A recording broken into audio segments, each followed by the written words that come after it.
Shut up! Renan Daniel, put the dog in the basement. All right, people, we're back. Another exciting episode of the Legal Elbow MMA show. I am Brian from thelegalelbow.com. And I am Dan, MMA Aftermath on Facebook. You started out the beginning of this fight with big kicks to the body, big kicks to the head, and you just dominated from then out. Give us your thoughts on the fight and what, if anything, surprised you. He's a really good fighter. I wanted to just go out there and showcase what I was capable of and let everyone know that I'm coming for that title. You got right back in the gym immediately after that title fight. What was the mindset, and what is your mindset now coming off of this victory? I wasn't going to cry about anything. I was going to get back in line and beat people up and make everyone know that I'm the best and I'm coming for that title. And it was very unfortunate, before we get into that Jamie Varner had to come out, and Krause, he fucking nailed it right, man. He even said after the fucking post-fight, he's like, man, I knew after that first hit to the ankle that he was in trouble, you know. Yeah. And if you didn't see the fight, you would think that Jamie Varner was like fucking punch drunk, and he was like losing consciousness with, you know, while he was fighting. Like just the way he was dropping to the ground. It's like he was on ice, man. Yeah, it sucked. If you didn't know what happened, it was just like he was losing consciousness and going into an epileptic fit and just dropping out of consciousness on the ground. And then when you finally seen his fucking ankle going back and forth, you were like, okay, that's why this looks so awkward. And then, you know, you hear Joe Rogan talking about it, and it's like, as soon as they went back to it and showed the replay, you're like, oh. And then when they were showing the replays of him trying to walk on it, dude, and it's kind of like when your foot's asleep and your ankle, you just do the old ankle roll, dude. Oh, man, that sucks. Yeah, it's hard to watch. It's hard. It sucks for him because I think he had a good chance of fucking winning this fight. He was throwing bombs even though he only was fighting off of 1 foot. The bombs weren't there. You know, he had really no movement. He was kind of like a wounded animal, kind of like almost. Yeah, you know? dude. Yeah, no. You know, you got to have that foot planted to throw the bomb, and it sucks. You know, and it's funny you mentioned the post-fight, too, because Krause mentioned in the post-fight press conference that he's like, you know, that's what we looked for. We looked for the low. We wanted to kick him low so that he would be less likely to want to take me down. And he's like, once we landed a few of those, it's like we knew we were doing something right. And he's like, but I had no intention, you know. He's like, yeah, you're just doing a kick you practiced, you know? Right. You're doing your game plan, you know. He's like, we had no intention of breaking his leg or you know, because they said his leg was broken or something. I don't know whether it's just above the ankle he broke his leg or, you know, how it actually. Yeah, when they showed the replay, his ankle actually folded over from the kick. Oh, you know? Yeah, it was nasty, dude. Yeah, it's like, and like I said, for Jamie Varner to continue on, he had a lot of heart, but it was like a wounded animal, man. He was like, Jamie had a couple of fucking rights he threw there that could have knocked him the fuck out if he wasn't careful, man. He was like, I'm going to end it right here. I got to fucking end this guy because my shit's jacked up. Yeah.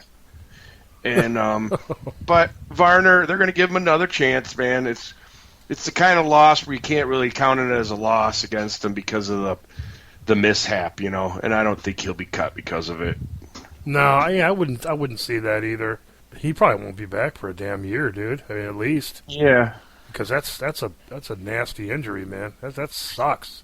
And hopefully when he comes back, he's going to be working on them fucking angles, man, because he needs to fucking work on that shit. He needs to put some strength in those feet now because he's probably going to get exposed. Yeah, he's probably going to get some kind of a surgery that's probably going to be stronger than what it was before, exactly. I would think. And the bone's just going to grow, you know, the bone and the tissue around it's just going to grow like crazy. But yeah, I'm watching the fucking replay right now. Fucking Lyoto Machida is just fucking. No, I'm not watching the replay. It's after. It's, well, you know how they pan into the crowd. Oh, okay. Yeah, Machida's after fucking the grimacing. Lawler fight. They showed fucking Machida out in the crowd, giving the peace sign. Number 2 ranked. Munoz. Masasi versus Munoz. Yeah. Fucking. But, speaking of Machida, man, number 2 ranked. That's fucking badass. Hell yeah, dude. I think that's July 7th or something like that, I think so. 177 maybe, or one. Yeah, I think it's 177. But the Munoz fucking Musashi fight this weekend is going to be fucking intense, dude. Yeah, I'll tell you, like I told you, and I don't want to bag on the guy, but it's like if there's a lackluster performance or if Musashi doesn't really show his skills and what he's really good at, I'm going to be kind of pissed because it's like, okay, he's had a couple of options now. He's susceptible for wrestling too, man. You know, he's had a couple options here, a couple fights in now to where he could have really gone off on dudes and fucked them up. Which I can't blame him much in the first fight. He did what he had to do. He was training for a certain guy, and then they threw in a totally different Latifi guy. Is like Latifi was a punch dummy in that one. You know, you couldn't really tell anything from Musashi. And you know, when it came to fighting the Dragon, the Dragon can frustrate anybody. Oh yeah, hell yeah. So it's just so I guess really I can't give the guy too much shit. But it's just what I was kind of thinking was it's like if it's another fight where it's like it looks like he had a really hard time with it, I'm just gonna fucking stop being stop being so excited for his fights. But at the same time, it's like what we just talked about. It's like I can't really say that because it's like he for one he fought a Machida. Machida's frustrating for anybody. And top tier, fucking one of the best in the fucking world right now. You know. Yeah. You know, and Machida, you know, some people even speculating he looks better at middleweight. You know what I mean? So he does. And you know what? I don't know, man. Musashi has had problems with the likes of King Mo. King Mo's wrestling. You know, holding him down, not letting him go anywhere. Fucking doing the point shots, small point shots. I think Munoz is more of a guy who's going to posture up and try to rain some blows. Then I think Musashi can open up and do some kind of jiu-jitsu or something that'll get him out of there instead of just being laid on, you know. Right. But I do see Musashi fucking being susceptible to some takedowns, you know, and I don't think fucking Munoz wants to stand with the likes of Musashi because Munoz he's okay, but he ain't nowhere near a fucking Machida. You know, and Musashi had problems because he's fighting a fucking Machida who is just. And Musashi, I think, is world-class striker, but Machida is just that much better, man. It's going to be interesting, man, and it's going to be for both of these fighters. It's going to be, I don't know what you say, a crossroads or a career-defining fight, really. It could be. It could be career-defining for Munoz because it's you know. Damn, that's going to be a good-ass fight, dude. Might have to get together for that fight, bro. You meet up at the fucking Baraboo or something. It's been a while since we've hung out for a card, man, that's for sure. Yeah, he lost to, wait a minute. Yeah, shit. Fucking Machida. Yeah, they both lost to Machida in their last fight. First round, man. That's right. Machida knocked him out with a head kick KO. And then he won against Bosch and lost against Weidman. Won against Chris. You know what? I'm fucking Munoz. Great. Musashi's got to beat this guy, dude. Yeah, that's it.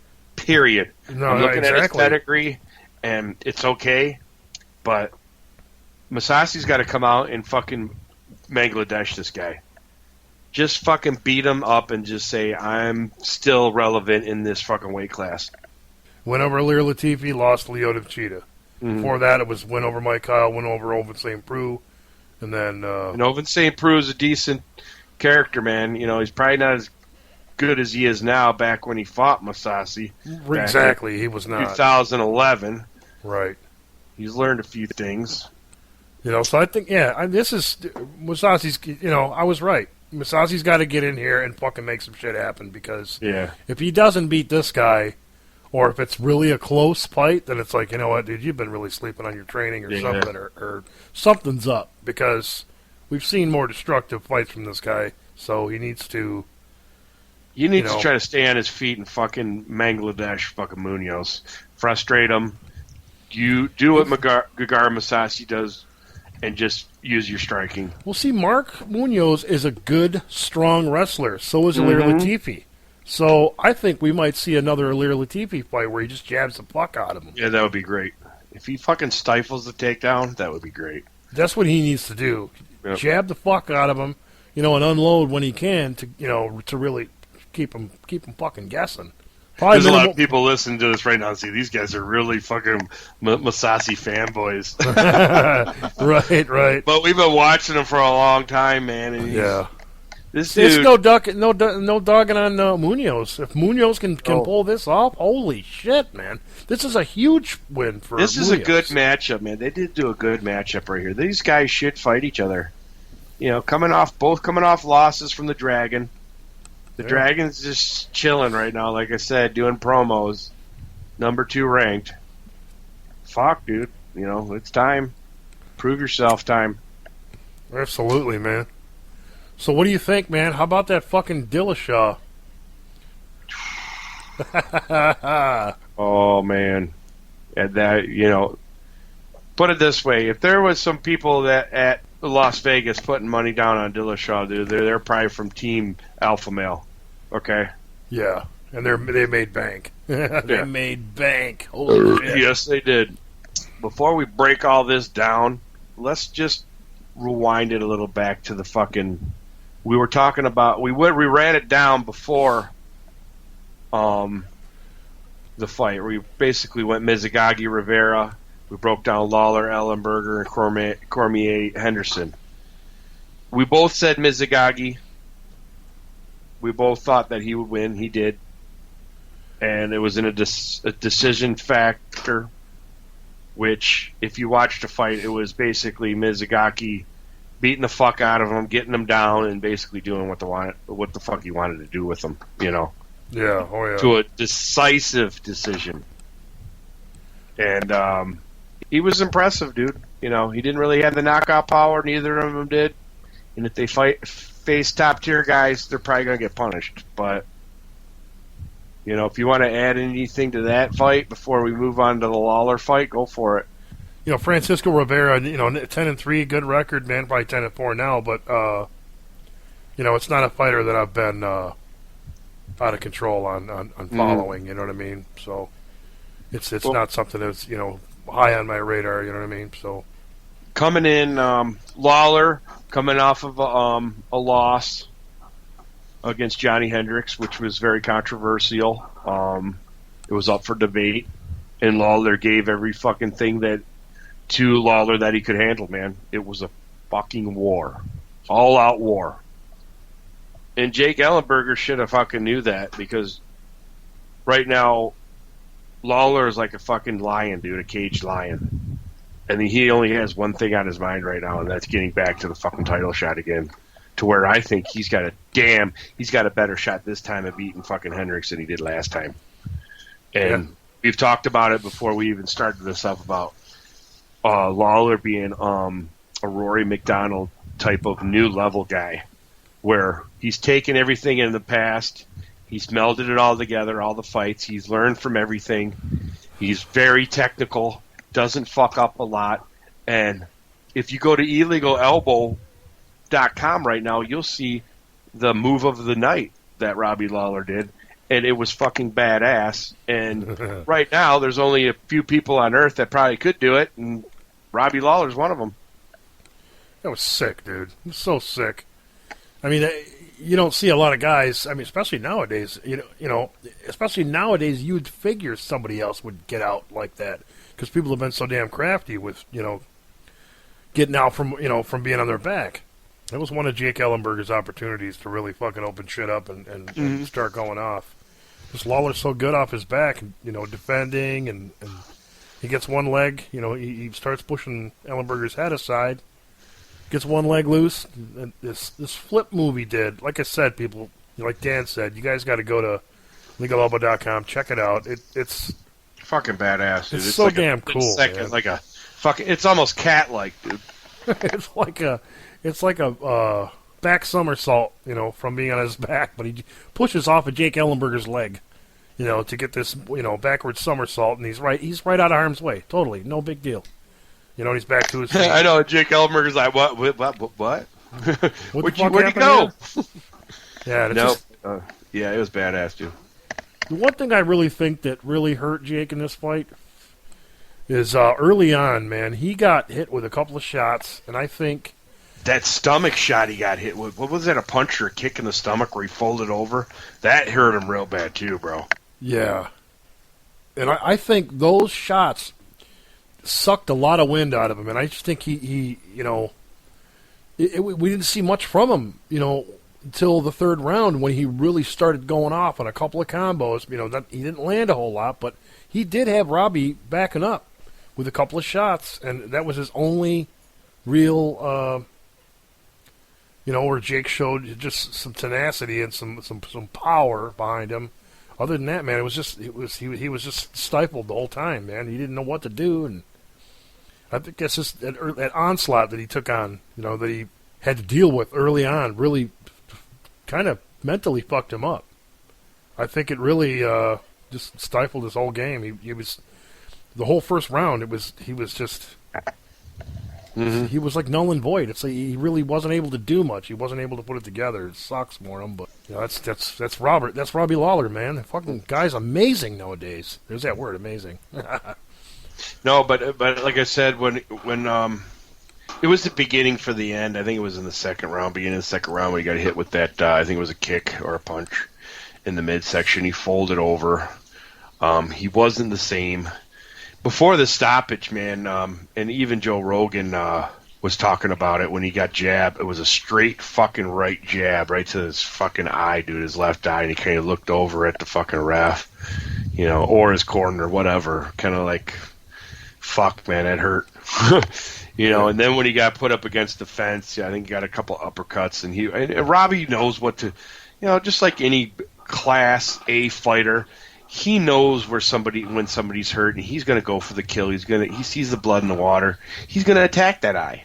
Yeah. And that goes all the way back to fucking boxing, man. The eyes slamming shut. I'm going to work on that eye till it's totally shut.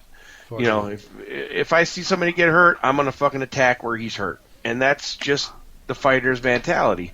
And he did that, and soon, you know, fucking Ellenberger went down, folded over, was not responding, and it was forced to be stopped. And fucking Robbie Lawler, man, he wants, and he said after, as we played in the beginning, he wants Hendricks again. I don't know what to say. Nothing but praise, man. You know, it sucks for Ellenberger, dude. It's like, you know, go back to the drawing board and, you know, because that's what he really needs to be able to do is take out a guy like Robbie Lawler, and that'll be a fucking milestone for him. I mean, really, you know what I mean? A guy like Robbie Lawler, as crafty as he is, if Ellenberger can take out a dude like that, that's a milestone for his career. You wouldn't think that Ellenberger would have that much experience, but he does. But it just, I don't know, man. Going in there with Lawler, he couldn't get started. You know, he got started when it was way too late. You know what I mean? So, but by all means, man, kick us off on Cormier, man. Shit, Cormier Hendro. Fuck, man. You know, this was almost comical. It really was for me. It was. It's. And we were talking about the weight differential, and it's almost like Cormier made weight and took a trip to the fucking Golden Corral, maybe a few times before the fight. Popeye's chicken, maybe. You know what I mean? Because exactly. Hendo teased him with it, so it's like, well, fuck. All right, let me get weigh in, and then I'll go get my own fucking chicken, bitch. Yeah. Well, right off the bat, it's fucking Hendo got ragdolled. He got controlled throughout the fight. He did get lawn chaired in there, almost lawn chaired, I should say. Because when he landed one of the shots and had him backing up, and then he tripped him. You see that slow-mo where he tripped him? Yep. When he was on his way running away? He tripped him, and he almost lawn chaired his ass. But, I mean, I didn't mean to cut you off, but to me it's almost like, you know, Hendo was a lighthearted, good, funny guy about it when he brought in the chicken or whatever. I don't know if people don't know about it or not, but when they were doing the pre-fight workouts and all that, and they were coming in, getting ready for the night and all that before weigh-ins, you know, Dan Henderson. And it was lighthearted between these two, you know, through the whole thing, man, because DC had major respect for Hendo. Right, and he was laughing about it, and he's like, "Get out of here, asshole!" You know, hey, come on, man, what the hell? You know, they were both laughing about it, you know, and it wasn't a knock of any kind, but it's definitely there's a wrestling brotherhood there, you know.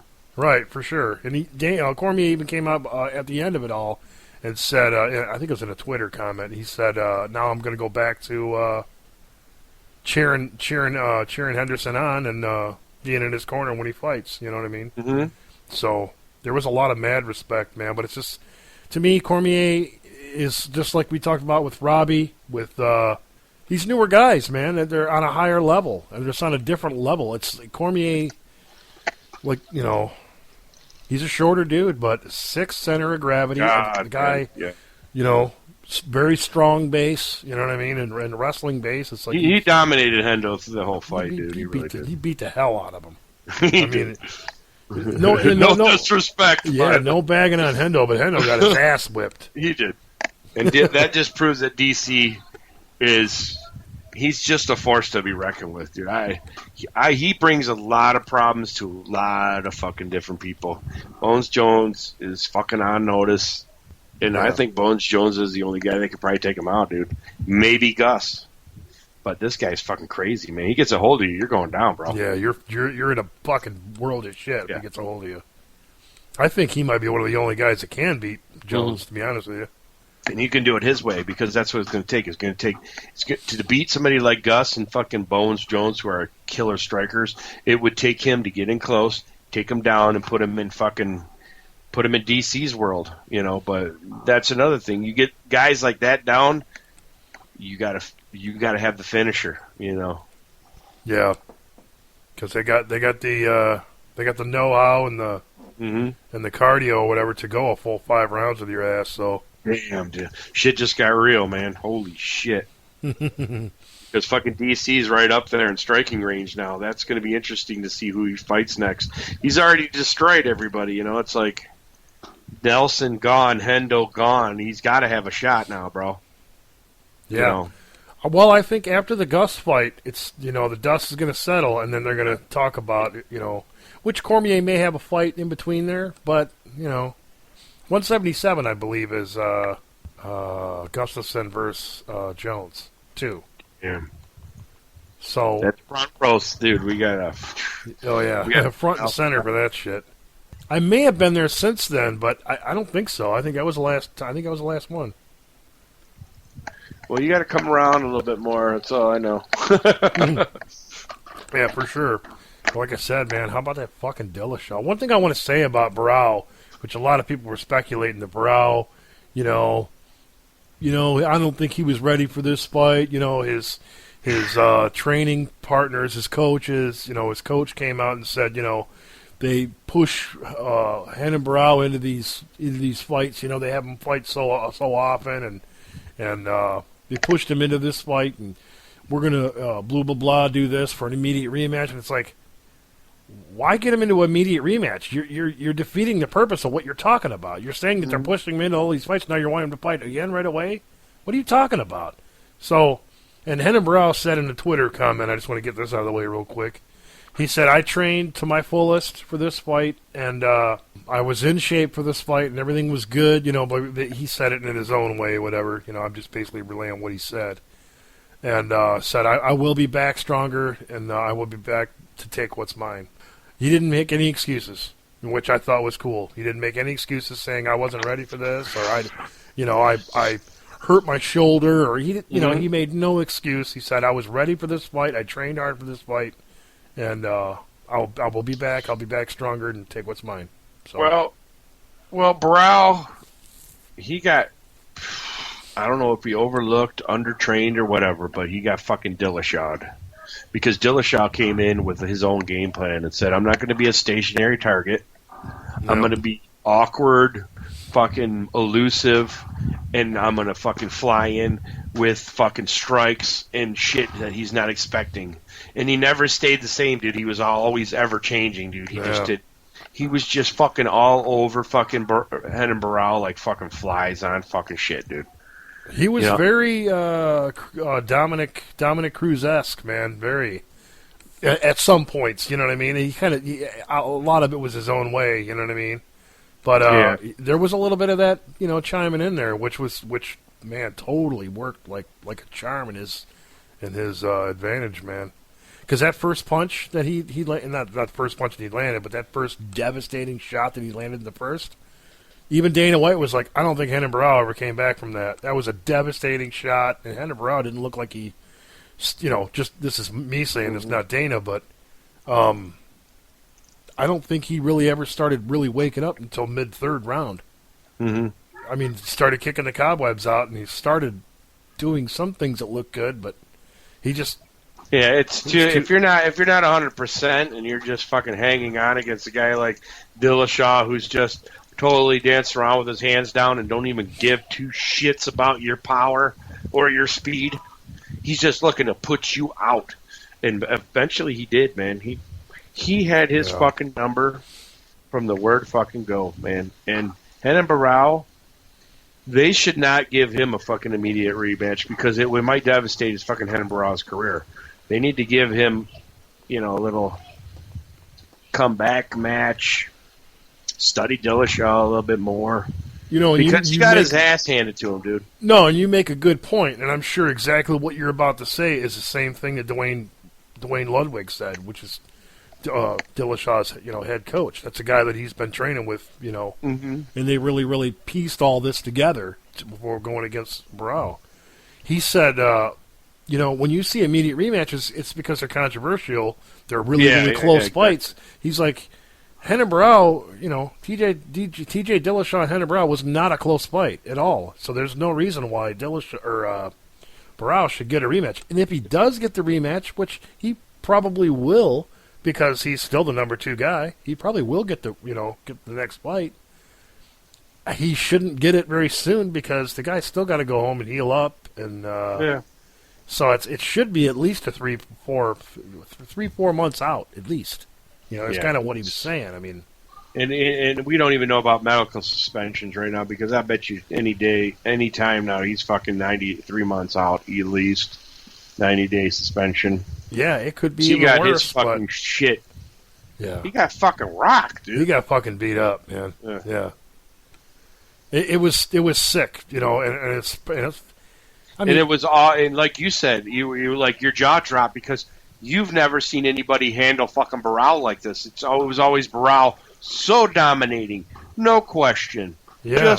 And it was even Dana and everybody else was saying one of the best in the world, one of the best ever, pound for pound. Right, dude, they called him. He got fucking exposed, man. Yeah, you know what though? I want to point this out, and this was some guy. I don't know what I can't give credit to him. It kind of sucks, but some guy pointed out. He's like, they gave a shit ton of credit to Renan Barao. They're calling him pound for pound fighter, but it's like if you look at his resume, who has he fought? He's got 32 wins or whatever, but if you look at his whole resume, who has he fought? And it's like, well, he's handled a bunch of dudes in the UFC. So you got to give him that credit there, but he's talking about before that, working up to his UFC career. It's like, who has he really fought? You can't give him too much credit because it's Brad Pickett, Scott Jorgensen, Uriah Faber, Michael McDonald, Eddie Wineland, Uriah Faber. That's right there is a pretty good resume. So that guy saying who has he fought, it's kind of a stupid comment, but I got to give him a little, with what he said, I got to give him a little bit of credit because, Eddie Wineland, back when they fought, September 2013, that wasn't really that long ago. So there's a lot of speculation you can make on the great career that he has. His first fight in UFC was mid 2011, and that's like 10 fights. So what's he done in his last 10 fights? If you wanted to make that argument, what's he's done in his last 10 fights? That's where real notable wins are. You know what I mean? Before that, it's all kinds of guys from his hometown. By all means, man, I've rambled on, man. No, it was a good card, man, and like we were talking about before we started the podcast, UFC's on a roll, man. Even the fucking last one that we kind of were like, I don't know about all this. It turned out to be a good fucking card. And then they segue into these last fights. There was no disappointment there. Good shit, man. Yeah, no, Cormier, they took it to 5 rounds. Fucking Barao and Dillashaw almost went the distance. It was good shit. Action-packed. Didn't have a lot, really any fucking stalling or anything. It was just action-packed, man. That's what the fight fans want to see. Steadfast. God beer.